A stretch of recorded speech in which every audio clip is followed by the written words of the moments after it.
জয়নগর দূর থেকে নেতৃবৃন্দ সহ আমার নেতৃবৃন্দ আমার সঙ্গে যে আবেগপ্রবণ হয়ে দেখা করতে এসেছেন এই জন্য আমি আপনাদের সামনে আন্তরিকভাবে ধন্যবাদ জানাই। এই আবেগগুলো ইনশাল্লাহ আমার মনে থাকবে আগামী জয়নগর আমি গেছি, প্রত্যন্ত আমি গেছি। আমি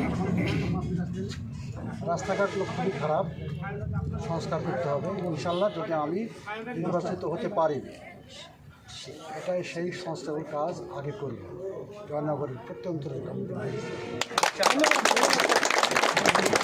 আমি দেশনেত্রী এবং খালেদা জিয়া অনুপ্রেরণা এবং তারেক রহমান 31 দফা ভিত্তিতে আগামী জাতীয় সংসদে আমি নির্বাচিত হতে পারি ইনশাল্লাহ এটাকে ইনক্লুড করে, যাতে 31 দফা প্রতিটি দফা আমাদের বিএনপি যে কথা বলে সেটা কাজ করে। বিএনপি 31 দফা অনেক এমন কিছু দেশের নাই, এবং সমস্ত আর্থসামাজিক কাঠামো কীভাবে উন্নয়ন করা হবে সব ওই 31 দফার মধ্যে দেওয়া হবে। ইনশাল্লাহ আমরা আগামী দিনে আমরা এই কাজগুলো ইনশাল্লাহ করব যদি নির্বাচিত হতে পারি। আর আমার একটা বক্তব্য আপনাদের কাছে, যে আমি যেসব প্রার্থীগুলো আমাদের ছিল আপনাদের কম বেশি এলাকায় সবার সামর্থ্য আছে আর কি। আমাদের ভারপ্রাপ্ত চেয়ারম্যান তারেক রহমান উনি আবেগময় কণ্ঠে উনি বলেছেন যে আমার মা 6 বার মৃত্যুর মুখে থেকে বেঁচে এসেছে।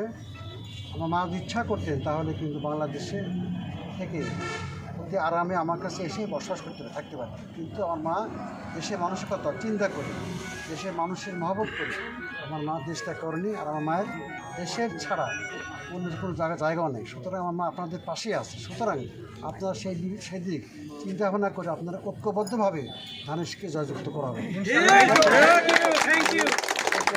বলছি আমি যে আমাদের যেসব ক্যান্ডিডেটগুলো ছিল সবার প্রতি শ্রদ্ধা আমার,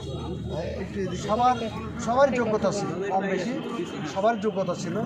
তারপর হয়তো আমাকে কোনো একটা বিষয় বিবেচনা করে আমাকে মনোনয়ন দিয়েছে। আমি বয়োজ্যেষ্ঠ মানুষ সভাকে আমি 2 বার নির্বাচন করেছি। আমার আকাঙ্ক্ষা মানুষের সেবা করব, বিভিন্ন বিবেচনা করে হয়তো আমাকে মনোনয়ন দিয়েছেন। আমি আশা করব আপনারা এই বিষয়গুলো সবার মধ্যে বলে, যাতে আমার প্রার্থীগুলো ছিল প্রার্থী সমর্থক তাদেরকে বলবেন যে আমার এই শুভেচ্ছা, আমার যে বার্তাটা, যেহেতু বয়োজ্যেষ্ঠ মানুষ আমাকে সব কিছু ভুলে গিয়ে আমাকে যেন সবাই ঐক্যবদ্ধভাবে সমর্থন দিয়ে ধানশীষকে জয়যুক্ত করে। আমরা আবারও আমি আপনাদের